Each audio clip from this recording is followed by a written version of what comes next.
Welcome to Satya TV Telugu బులెటిన్ల ముందుగా headlines. Rajiv Gandhi 35వ వర్ధంతి వీర్ భూమి వద్ద ఘన నివాళులు.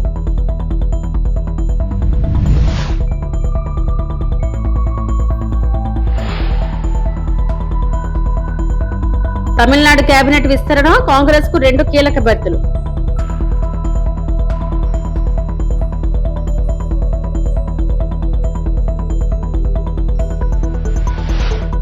చంద్రబాబు సీఎం కావడం ఏపీ దురదృష్టం, వైఎస్ఆర్సీపీ అధినేత వైఎస్ జగన్.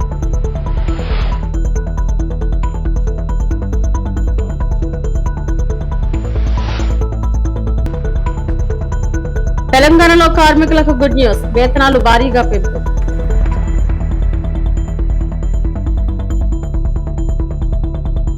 భారత మాజీ ప్రధానమంత్రి రాజీవ్ గాంధీ 35వ వర్ధంతి సందర్భంగా ఢిల్లీలోని వీర్ భూమి వద్ద ఘన నివాళుల కార్యక్రమం నిర్వహించారు. కాంగ్రెస్ పార్టీ నేతలు, కార్యకర్తలు పెద్ద సంఖ్యలో హాజరై రాజీవ్ గాంధీకి నివాళులు అర్పించారు. కాంగ్రెస్ మాజీ అధ్యక్షురాలు సోనియా గాంధీ, లోక్సభ సభ్యుడు రాహుల్ గాంధీ పుష్పాంజలి ఘటిస్తూ రాజీవ్ గాంధీ దేశానికి అందించిన సేవలను స్మరించుకున్నారు. కాంగ్రెస్ జాతీయ అధ్యక్షుడు మల్లికార్జున ఖర్గే కూడా నివాళులు అర్పిస్తూ ఆధునిక భారత నిర్మాణంలో రాజీవ్ గాంధీ దూరదృష్టిని కొనియాడారు. అలాగే కాంగ్రెస్ ప్రధాన కార్యదర్శి ప్రియాంక గాంధీ వద్రా తన పిల్లలతో కలిసి కార్యక్రమంలో పాల్గొని నివాళులు అర్పించడం భావోద్వేగ వాతావరణాన్ని తీసుకొచ్చింది. రాజీవ్ గాంధీ నాయకత్వం, దేశ అభివృద్ధికి ఆయన చేసిన కృషిని ఈ సందర్భంగా నేతలు గుర్తు చేసుకున్నారు.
తమిళనాడులో రాజకీయంగా కీలక పరిణామం చోటు చేసుకుంది. ముఖ్యమంత్రి విజయ్ తన మంత్రివర్గాన్ని భారీగా విస్తరించారు. లోక్ భవన్ లో గవర్నర్ రాజేంద్ర అరళక్కర్ సమక్షంలో 23 మంది ఎమ్మెల్యేలతో మంత్రులుగా ప్రమాణ స్వీకారం చేయించారు. కొత్తగా ప్రమాణ స్వీకారం చేసిన మంత్రుల్లో 21 మంది అధికార టీవీకే పార్టీకి చెందినవారు కాగా 2 మంత్రులు కాంగ్రెస్ పార్టీకి చెందిన రాజేష్ కుమార్, పి విశ్వనాథన్ కు చోటు కల్పించారు. దాదాపు 6 దశాబ్దాల తర్వాత తమిళనాడు ప్రభుత్వంలో కాంగ్రెస్ పార్టీకి ప్రాతినిధ్యం లభించడం రాజకీయంగా చారిత్రాత్మక పరిణామంగా భావిస్తున్నారు. ఈ కేబినెట్ విస్తరణతో రాష్ట్ర రాజకీయాల్లో కొత్త సమీకరణలు చోటు చేసుకునే అవకాశం ఉందని రాజకీయ విశ్లేషకులు అభిప్రాయపడుతున్నారు. With your permission, sir, may we proceed with the proceedings? அமைச்சர்களுக்காக பொறுப்பேற்கும் பதவியேற்பு உறுதிமொழியும் ரகசிய காப்பு உறுதிமொழியும் செய்து வைக்குமாறு மாண்புமிகு ஆளுநர் அவர்களை கேட்டுக்கொள்கிறேன். I request the Honorable Governor to administer the oath of office and secrecy to the ministers. திரு ஸ்ரீநாத் அவர்களை பதவியேற்பு உறுதிமொழியும் ரகசிய காப்பு உறுதிமொழியும் எடுத்துக்கொள்ளுமாறு கேட்டுக்கொள்கிறேன்.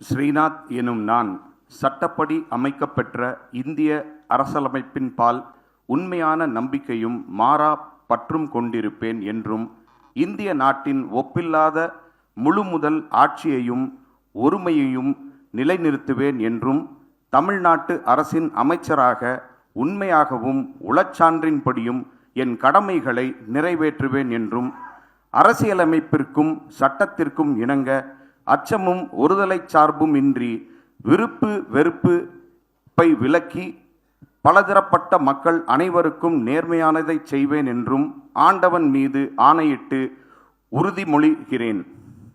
ஞான ஸ்ரீநாத் ఎనుం నాన్ చంద్రబాబు ముఖ్యమంత్రిగా ఉండటం ఏపీ చేసుకున్న దురదృష్టమని అన్నారు వైఎస్ఆర్సీపీ అధినేత వైఎస్ జగన్. ఏపీకి రాజధాని లేకుండా చేస్తున్నారని ఆరోపించారు. మావిగన్ అంటే బాబుకి గుండె ఆగిపోయేలా ఉంది. చంద్రబాబు నిర్ణయాలతో భవిష్యత్తులో కూడా రాజధాని లేకుండా చేస్తున్నారని వైఎస్ జగన్ మండిపడ్డారు. వైఎస్ఆర్సీపీ అధినేత వైఎస్ జగన్ తాజాగా మీడియాతో మాట్లాడుతూ చంద్రబాబు కారణంగా ఏపీ ప్రజలు అష్టకష్టాలు పడుతున్నారు.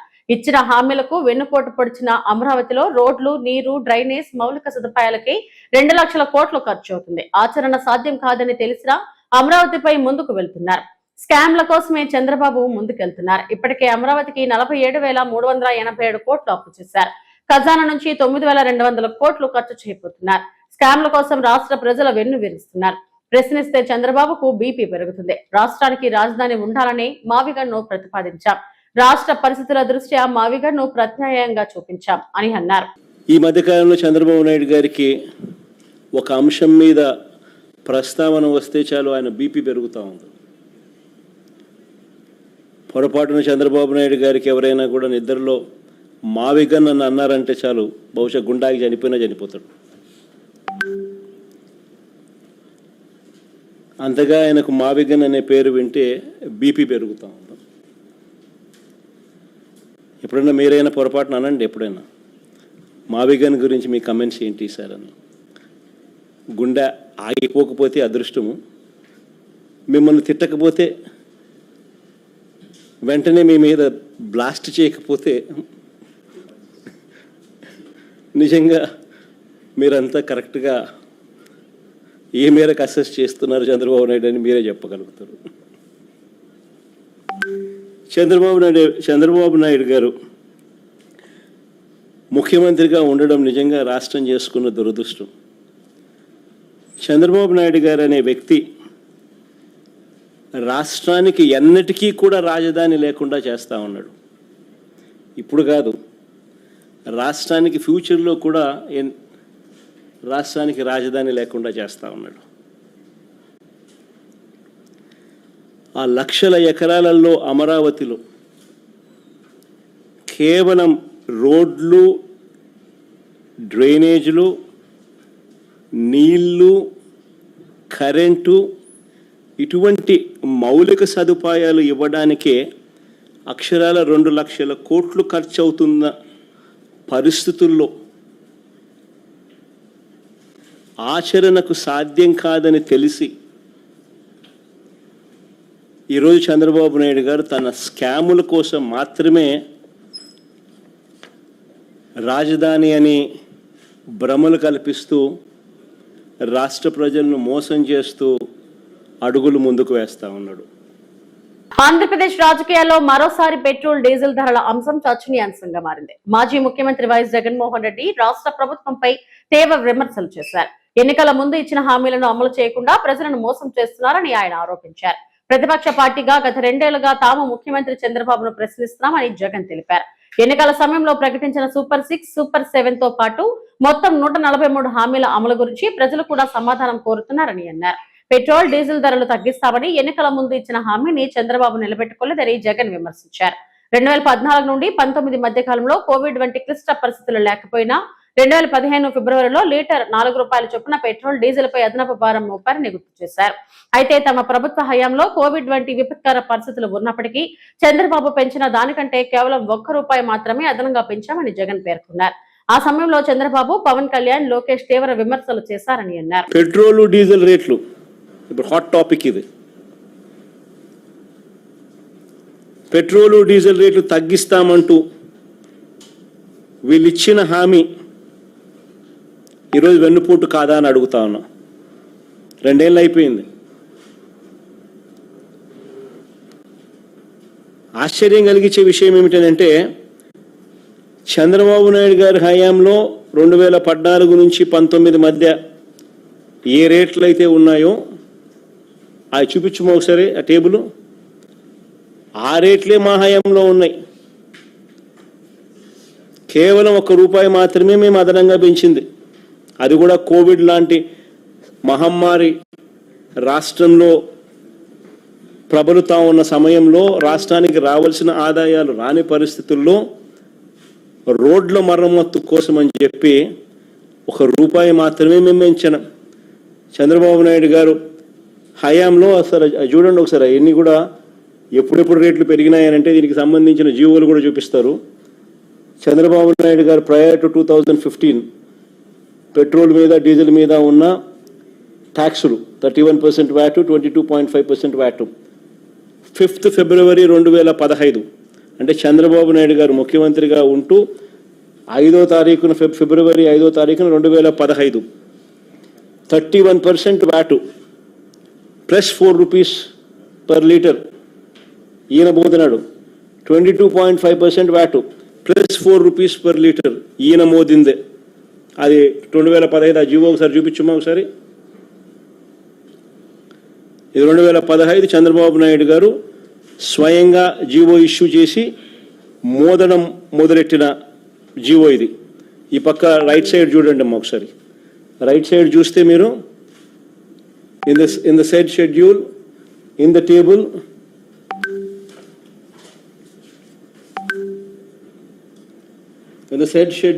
table against item number 2 petrol in column number 4 rate of tax for the figure and percentage 31%, the figure and percentage 31% plus 4 rupees per litre shall be substituted. In the said schedule, in table against item number 5, all kinds of diesel oils including C9 in column number 4, rate of tax for the figure and percentage 22.5, the figure and percentage 22.5 plus 4 rupees per litre shall be substituted. In ఇచ్చిన GO ఈయన హయాంలో ఈయనిస్తే మేము Covid లాంటి మహమ్మారి సమయంలో 2020 September 19న మేము Covid లాంటి మహమ్మారి సమయంలో రాష్ట్రానికి సంబంధించిన ఆదాయాలు రాని పరిస్థితుల మధ్య రోడ్లు బాగు చేయడం కోసం అని చెప్పి ₹1 రోడ్ సెస్ కింద రోడ్ ట్యాక్స్ వేసినాం. అంతే మేము చేసింది, అంతకన్నా మేము ఏం పెంచలా. దేశం కోసం ప్రాణాలు అర్పించిన మహానాయకుడు రాజీవ్ గాంధీ అని తెలంగాణ ముఖ్యమంత్రి రేవంత్ రెడ్డి అన్నారు. రాజీవ్ గాంధీ వర్ధంతి సందర్భంగా సచివాలయం వద్ద ఉన్న ఆయన విగ్రహానికి సీఎం తో పాటు కాంగ్రెస్ నేతలు నివాళులు అర్పించారు. ఈ సందర్భంగా తెలంగాణ సీఎం మాట్లాడారు. 21st సెంచరీ అని మనం ఏదైతే చెప్పుకుంటున్నామో ఈ దేశానికి అందించిన గొప్ప నాయకుడు రాజీవ్ గాంధీ. టెలికాం యుగం కానీ కంప్యూటర్ని కానీ ఈరోజు మన ఆర్థిక అభివృద్ధికి కారణమైన ఈ సాంకేతిక విప్లవాన్ని ఈ దేశానికి అందించిన గొప్ప దార్శనికుడు, గొప్ప నాయకుడు రాజీవ్ గాంధీ. ఈ ప్రత్యేక తెలంగాణ రాష్ట్రాన్ని ఏర్పాటు చేయడంలో సాహసోపేతమైన నిర్ణయం శ్రీమతి సోనియా గాంధీ గారు తీసుకోవడం వల్లనే ఈనాడు తెలంగాణ రాష్ట్ర కళ నిజమై తెలంగాణ రాష్ట్రంలో సచివాలయం ముందు ట్యాంక్ బండ్ మీద ఈరోజు మనం రాజీవ్ గాంధీ గారి వర్ధంతి జరుపుకుంటున్నాం. ఈ తెలంగాణ ప్రజలకు రాజీవ్ గాంధీ, సోనియా గాంధీ గారు, ఇందిరాగాంధీ గారి కుటుంబంతో అవినాభావ సంబంధం, విడదీయరాని అనుబంధం. ఒక కుటుంబానికి ఉన్న అనుబంధానికంటే ఒక గొప్ప అనుబంధం ఈరోజు గాంధీ కుటుంబానికి తెలంగాణ 4 కోట్ల ప్రజలకు పెనవేసుకున్నది. తెలంగాణ ప్రజలు తెలంగాణ రాష్ట్రం ఉన్నంతకాలం గాంధీ కుటుంబాన్ని స్మరించుకుంటూ ఆ కుటుంబం ఈ ప్రాంతం ఈ ప్రజల కోసం చేసిన సేవలని గుర్తు చేసుకోవాల్సిన బాధ్యత ప్రతి ఒక్కరి మీద ఉన్నది. అందుకే ఈనాడు మేమందరం రాజీవ్ గాంధీ గారికి ఘనమైన నివాళులు అర్పించి రాష్ట్ర అభివృద్ధిలో వారి స్ఫూర్తితో ముందుకు వెళ్తాం. వారి స్ఫూర్తితోనే ఆనాడు చట్టసభలలో కూడా మహిళలకు రిజర్వేషన్లు ఉండాలి అని 2013లోనే రాజ్యసభలో ఆమోదింపజేసిన తెలంగాణ ప్రభుత్వం కార్మికులకు శుభవార్త చెప్పింది. కార్మికుల కనీస వేతనాలు పెంచుతూ ప్రభుత్వం నిర్ణయం తీసుకుంది. ఇదే సమయంలో కార్మికులను 4 విభాగాలుగా ప్రభుత్వం విభజించింది. కార్మికులకు ఇది తెలంగాణ ఆవిర్భావ కానుక అని ముఖ్యమంత్రి రేవంత్ రెడ్డి చెప్పుకొచ్చారు. పెంచిన వేతనాలు జూన్ 2వ తేదీ నుంచి అమలులోకి వస్తాయన్నారు. తెలంగాణ ముఖ్యమంత్రి రేవంత్ రెడ్డి మీడియాతో మాట్లాడారు. ఇది కార్మికులకు ఒక మంచి శుభవార్త. అందుకే ఈరోజు ముఖ్యమంత్రి హోదాలో తెలంగాణ రాష్ట్రంలో ఉండే 1,11,00,000 మంది కార్మికులకు మేలు జరిగే ప్రభుత్వ నిర్ణయం. నేనే స్వయంగా సహచర మంత్రితో చర్చించి ఈరోజు కార్మికులకు నేను వివరిస్తున్నాను. కార్మికులకు ఈ సందర్భంగా నేను శుభాకాంక్షలు తెలియజేస్తున్నా. ప్రభుత్వం తీసుకున్న ఈ నిర్ణయం జూన్ 1, 2026 నుండి అమలు జరుగుతుంది. ఎందుకంటే జీతభత్యాలు కానీ ఉద్యోగి యొక్క ఎన్ని రోజులు పనిచేసింది అనేది ప్రతి నెల 1వ తారీఖు నుంచి లెక్కించబడుతుంది. కాబట్టి 1వ తారీఖు నుంచి 31వ తారీఖు వరకు లెక్క తీసుకుంటారు. అందుకే జూన్ 1, 2026 సంవత్సరం నుంచి ఈ ప్రభుత్వం తీసుకున్న నిర్ణయాన్ని అమలు చేయాలని ఈరోజు రాష్ట్ర ప్రభుత్వం నిర్ణయం తీసుకున్నది. ఇది ఖచ్చితంగా 1,11,00,000 మంది కార్మికులకు ఒక మంచి శుభవార్త. ఈ సందర్భంగా కార్మికులందరికీ తెలంగాణ రాష్ట్ర ప్రభుత్వం తరఫున శుభాకాంక్షలు తెలియజేస్తున్నా. అదేవిధంగా కార్మిక సంఘాలు, వివిధ సంస్థలు, వ్యాపార సంస్థలు మాకు సలహాలు సూచనలు ఇచ్చి ఈ నిర్ణయం తీసుకోవడానికి సహకరించినందుకు వారందరినీ కూడా నేను అభినందిస్తున్నాను.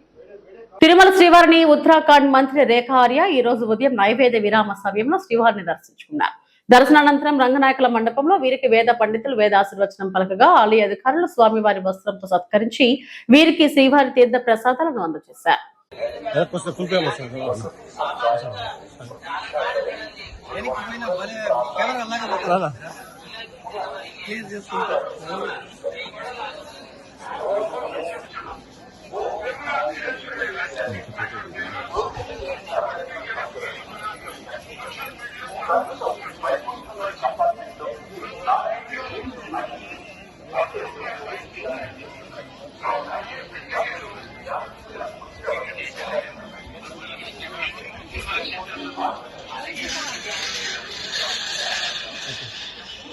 తిరుమల శ్రీవారిని దర్శించుకున్న మాజీ మంత్రి రోజా ఈ రోజు ఉదయం నైవేద్య విరామ సమయంలో తిరుమల శ్రీవారిని దర్శించుకున్నారు.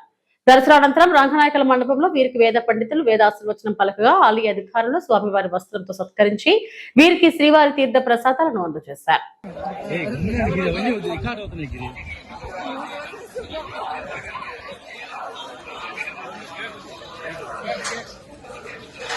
పాలమూరు రైతుల నీటి హక్కుల విషయంలో బీఆర్ఎస్ పోరాటం ఆగదని తెలంగాణ మాజీ మంత్రి వి శ్రీనివాస్ గౌడ్ స్పష్టం చేశారు.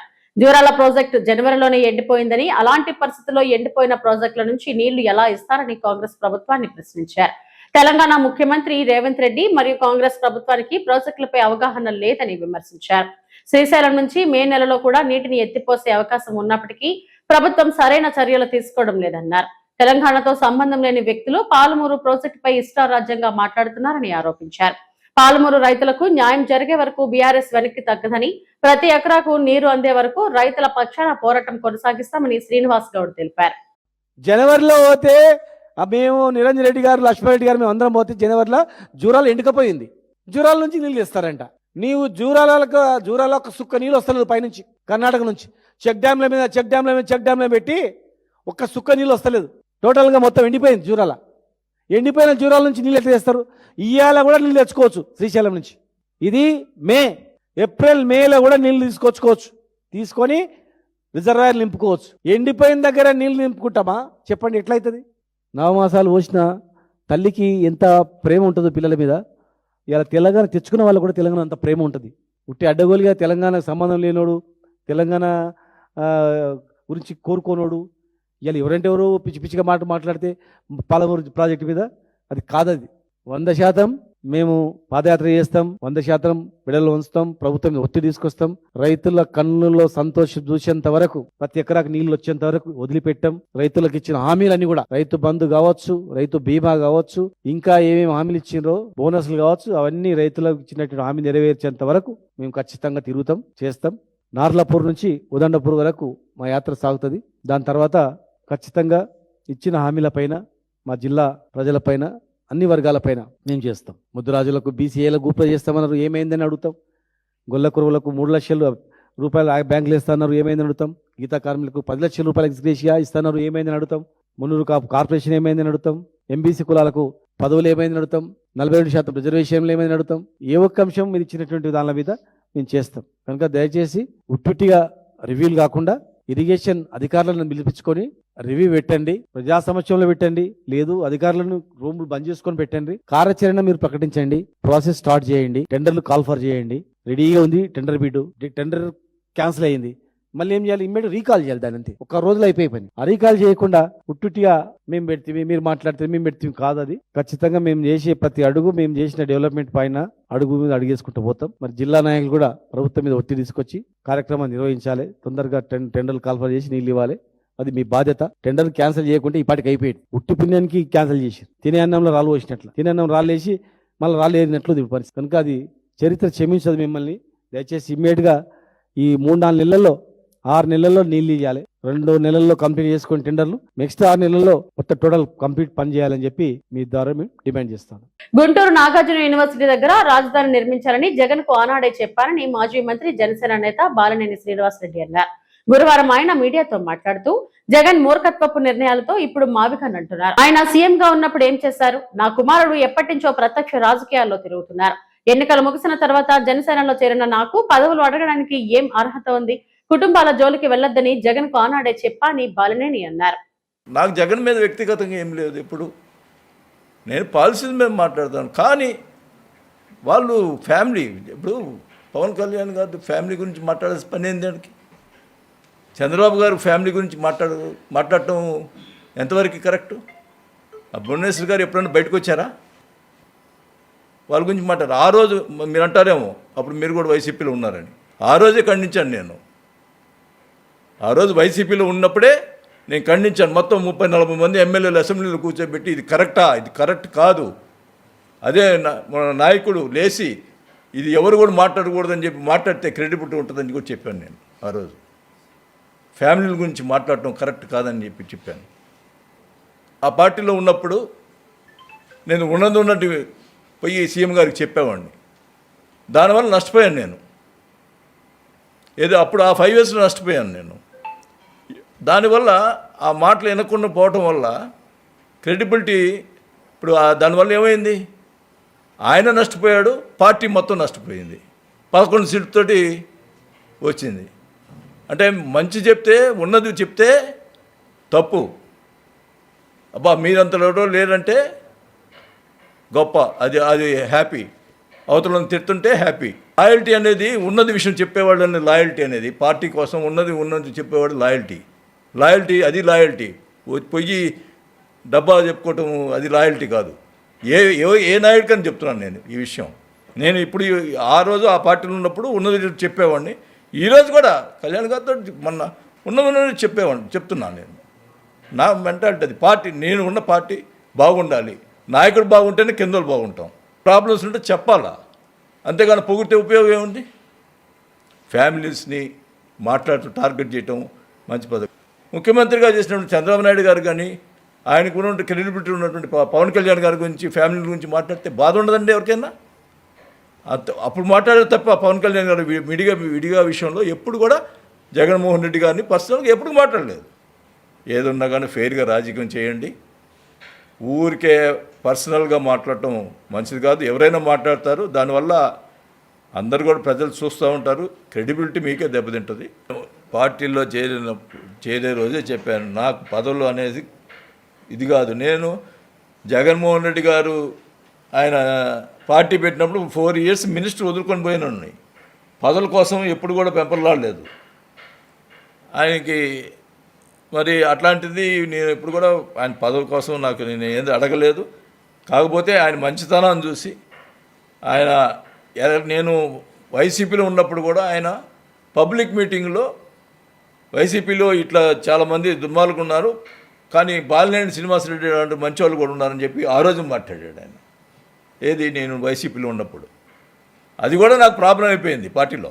అఫ్కోర్స్ అది వేరే విషయం. కానీ పార్వతీపురం మన్యం జిల్లా తమ భూముల్లో మైనింగ్ రెవెన్యూ ఉన్నతాధికారులు అక్రమ మైనింగ్ చేస్తున్నారని ఆవేదన వెల్లడించిన కొమరాడ మండలం తీలేసి పంచాయతీ కురిసిల గ్రామ గిరిజనులు కురిసిల్ల రెవెన్యూలోని సర్వే నెంబర్ 54 2A లోని భూమిని కొండగొర్రె కంబ పువ్వుల లక్ష్మి పువ్వుల ఆదయ్య అనే గిరిజనులకు ప్రభుత్వం భూమి ఇచ్చింది. ఆ భూమికి సంబంధించిన 1Bలు కూడా మా దగ్గర ఉన్నాయి. మాకు తెలియకుండా మా భూముల్లో మా అనుమతి లేకుండా అధికారులు అక్రమ మైనింగ్ చేస్తున్నారని కలెక్టర్లకు ఎన్నిసార్లు విన్నవించినా చర్యలు తీసుకోలేదు. అక్రమ మైనింగ్ అంతా కలెక్టర్ ఆధ్వర్యంలో జరుగుతుందనడంతో ఆయన స్పందించలేదు. కలెక్టర్ స్పందించకపోవడంతో సీఎం చంద్రబాబు నాయుడుకి, ఇరిగేషన్ మినిస్టర్ కి ఫిర్యాదు చేశాం. తమ భూముల్లో అక్రమ మైనింగ్ చేపట్టి ఇసుకను మైనింగ్ అధికారులు, రెవెన్యూ ఉన్నతాధికారులు దోచుకుపోతున్నారు. మా అనుమతులు లేకుండా మా భూముల్లో అక్రమంగా ఎందుకు చేస్తున్నారని ప్రశ్నిస్తే తిరిగి భయభ్రాంతులకు గురి చేస్తున్నారు. మాకు జీవనాధారమైన భూముల్లో మైనింగ్ చేపట్టడం వల్ల మేము జీవనాధారం కోల్పోయాం. వెంటనే అక్రమ మైనింగ్ ఆపి గిరిజనులమైన మమ్మల్ని ఆదుకోవాలని డిమాండ్ చేశారు. అందరికీ నమస్కారం అండి. పార్వతీపురం మన్యం జిల్లా కొమరడ మండలం గుణతీలసి పంచాయతీ అండి మాది. మాకున్న పొలాల్లోన ఇసుక రీచ్లోన తవ్వకాలు జరుగుతున్నాయండి. దానికోసం మేము ఫిర్యాదు ఇవ్వడం జరిగింది. కలెక్టర్ గారికి, మైనింగ్ గారికి, ఎంఆర్ఓ గారికి ఇవ్వడం జరిగిందండి. ఫస్ట్ టైం ఇచ్చాము, పట్టించుకోలేదు. సెకండ్ టైం ఇస్తే కనీసం దగ్గరుండి వాళ్ళు ఇసుకను తరలించడం జరుగుతుందండి. డిపార్ట్మెంట్ అదే కలెక్టర్ గారి ఆధ్వర్యంలో జరుగుతున్నట్టుగా మాకు విషయం తెలిసిందండి. అదేవిధంగా మైనింగ్ కూడా మేము కంప్లీట్ అవ్వడం జరిగిందండి. నెక్స్ట్ రెవెన్యూ డిపార్ట్మెంట్ కూడా ఇవ్వడం జరిగిందండి. వాళ్ళు పట్టించుకున్న ఎడల మేము మంగళగిరి వెళ్ళి కంప్లీట్ ఫిర్యాదు కూడా మేము చేసామండి. ఆ విషయం మీకు తెలియపడదామని వచ్చామండి మీడియా ముఖంగా. మేము మంగళగిరి వెళ్ళి ఫిర్యాదు ఇవ్వడం జరిగిందండి. అది కూడా రెవెన్యూ డిపార్ట్మెంట్ మేము కంప్లీట్ ఇవ్వడం జరిగిందండి. కలెక్టర్ గారి కోసము, నెక్స్ట్ మైనింగ్ డిపార్ట్మెంట్, మండల రెవెన్యూ అధికారికి కోసం మీకు ఫిర్యాదు ఇవ్వడం జరిగిందండి. కనీసం ఇసుక రీచ్లో ఆపడం కూడా లేదండి. మాది ఉండేది రామభద్రపురంలోన రెవెన్యూ అండి, కొరిశాల, శిఖవరం, పొడుగువలస ఆ రెవెన్యూలో ఇసుక రీచ్ అండి. మేము కంప్లీట్ ఇచ్చి మంగళగిరిలో కంప్లీట్ ఇచ్చి 5 రోజులు అవుతుందండి. కనీసం ఈ రోజు కూడా ఏం పట్టించుకోలేదండి అధికారులు. ఈ విషయం మీద అధికారులు చర్య తీసుకొని పట్టించుకొని కోరుకుంటున్నాం. ఇవి ఇప్పటివరకు నా బులెటిన్ అప్డేట్స్. నమస్తే.